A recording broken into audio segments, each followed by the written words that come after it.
السلام علیکم دوستو، اگر آپ کو ہماری ویڈیو اچھی لگے تو ہمارے چینل کو ضرور سبسکرائب کر دیجیے گا۔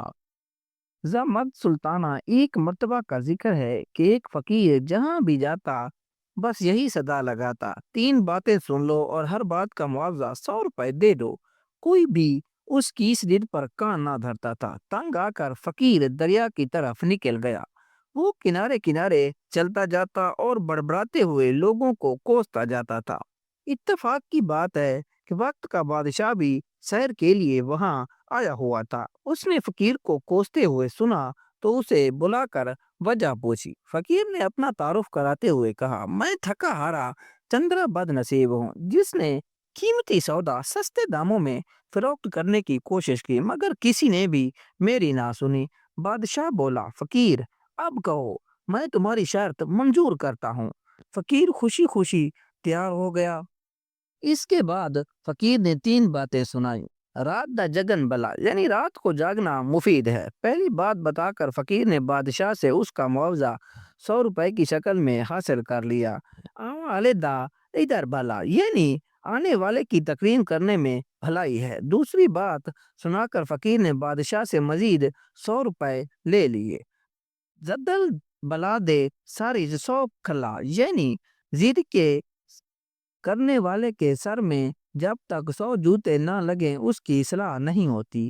یوں فقیر نے اپنی تیسری اور آخری بات کے عوض بھی 100 روپے لے لیے اور چلتا بنا۔ وزیر نے عرض کیا: بادشاہ سلامت، یہ تو عام سی باتیں تھیں، نے خواہ مخواہ فقیر کو اتنی اہمیت دی۔ بادشاہ نے کہا: بات کو نہیں دیکھتے، بات کے انجام کو دیکھتے ہیں۔ اب تینوں باتوں کی حقیقت معلوم کرنے کے لیے بادشاہ بھیس بدل کر رات کو محل سے نکل پڑا۔ اسے دو عورتوں کی آوازیں سنائی دی، ایک ہنس رہی تھی اور ایک رو رہی تھی۔ بادشاہ نے باہر سے آواز دی اور وہ بولی: کون؟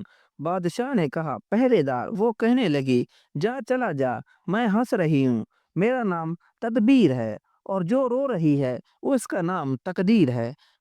بادشاہ نے اندر جھانک کر دیکھا تو خوبصورت عورتوں کے چہرے دکھائی دیے۔ دونوں نے کہا: اس ملک کے بادشاہ کو شاہی باغ کے پیپل کا سانپ ڈس لے گا، جس کے بعد بادشاہ کی موت واقع ہو گئی۔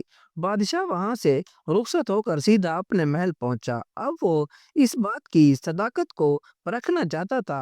اس نے شاہی خزانے سے صدقات و خیرات کی تقسیم شروع کر دی۔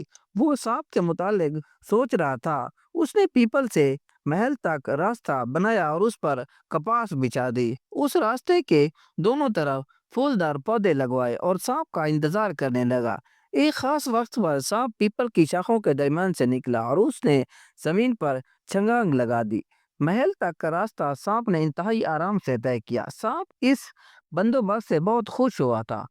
محل میں پہنچا تو بادشاہ نفل پڑھ رہا تھا۔ سانپ نے پھنکارتے ہوئے اپنی آمد کا یوں اعلان کیا: اے زمین کے ٹکڑے کے بادشاہ، میں آ گیا ہوں۔ بادشاہ نے سکون سے نوافل کی ادائیگی جاری رکھی۔ جب نوافل ختم ہو گئیں تو آخری نفل کا سلام پھیر کر سر جھکا لیا اور بولا: لو، رب کا حکم پورا کرو۔ فرشتے کے دل میں رحم پیدا ہوا۔ فرشتے کی فریاد پر رب نے اجازت دے دی۔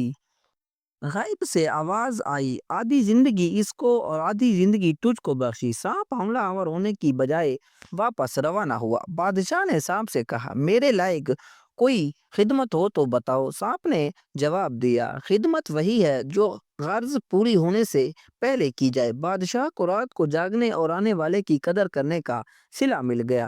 اب فقیر کی تیسری بات آزمانے کا وقت آ پہنچا۔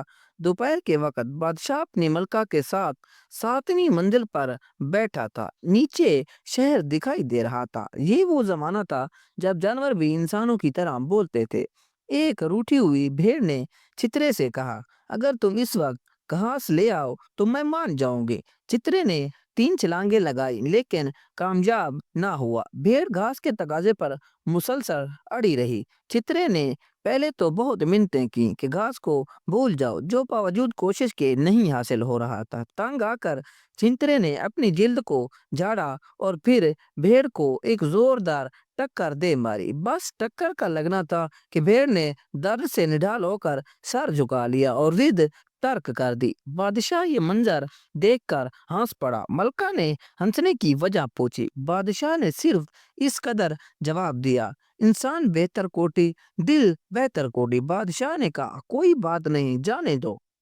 ملکہ نے جھنجھلا کر تاش کے پتے پھینک دیے اور کہا، اگر کوئی بات نہیں تو جاؤ، پھر نہیں کھیلتی میں تاش۔ ملکہ کی ہر درمی کو دیکھ کر بادشاہ طیش میں آ گیا۔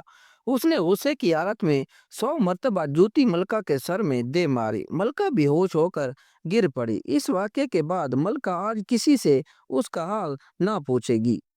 مراد یہ ہے کہ کبھی ادھوری باتوں کا مطلب نہ پوچھے گی۔ اس طرح فقیر کی تیسری بات کی سچائی بھی بادشاہ پر آشکار ہو گئی۔